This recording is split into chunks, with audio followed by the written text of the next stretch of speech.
Salam dostlar. Fəridə xanım 56 yaşında bizə müraciət eləmişdi zob xəstəliyi ilə bağlı. Demək, Fəridə xanımda 3 ildir. Ümumiyyətlə neçə ildir? 4 ildir. 4 ildir zob xəstəsidir. Bu 4 ilin 3 il müddətində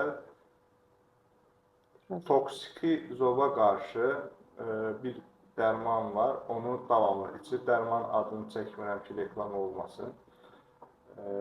O dərmanın 3 il ərzində davamlı olaraq içilmiş. Əslində isə bu dərmanın özünün bu qədər müddət davamlı içilməsi əlavə yan təsirlərə gətirib çıxardır. Ona görə toksiki zoblarda əgər 1 il müddətində müalicə edirsən və bu effekt vermirsə, müalicə dayanandan sonra zəhərli zobun təkrarlanması müşahidə olunursa il ərzində 3 dəfə, bu o deməkdir ki, artıq müalicəyə tabe olmayan zəhərli zoblar və o zoblarda həmin dərmanı 3 il müddətində və yaxud ömrünün axırına qədər sən iç demək doğru deyildir. Belə hallarda artıq əməliyyata üst tutmaq lazımdır.